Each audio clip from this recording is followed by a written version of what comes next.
एक दिन गौतम बुद्ध अपने शिष्यों के साथ एकदम शांत बैठे हुए थे। उन्हें इस प्रकार बैठे हुए देख शिष्य चिंतित हुए कि कहीं वह अस्वस्थ तो नहीं है। एक शिष्य ने उनसे पूछा कि आज वह मौन क्यों बैठे हैं, क्या शिष्यों से कोई गलती हो गई है। इसी बीच एक अन्य शिष्य ने पूछा कि क्या वह अस्वस्थ है, पर बुद्ध मौन रहे।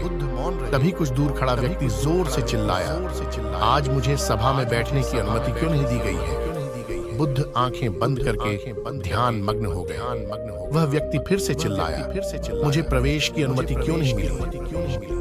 इसी बीच एक उदार शिष्य ने उसका पक्ष लेते हुए कहा कि उसे सभा में आने की अनुमति प्रदान की जाए। बुद्ध ने आंखें खोली और बोले, नहीं, वह अछूत है, उसे आज्ञा नहीं दी जा सकती। यह सुनकर शिष्यों को बड़ा आश्चर्य।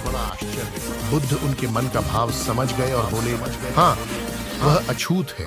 इस पर कई शिष्य बोले, हमारे आश्रम में जात पात का कोई भेद ही नहीं, फिर वह अछूत कैसे हो गया। तब बुद्ध ने समझाया, आज वह क्रोधित होकर आया है।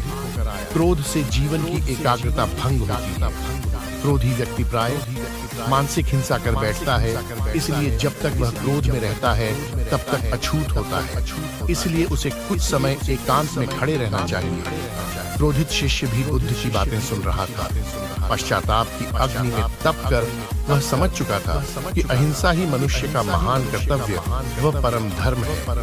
वह बुद्ध के चरणों में गिर पड़ा और कभी क्रोध न करने का प्रण लिया। आशय यह है कि क्रोध के कारण व्यक्ति अनर्थ कर बैठता है और पश्चाताप उसे बाद में होता है, जिसका कोई लाभ नहीं मिलता। इसलिए हमें क्रोध नहीं करना चाहिए। असल मायने में क्रोधित व्यक्ति अछूत हो जाता है और उसे अकेला छोड़ देना चाहिए।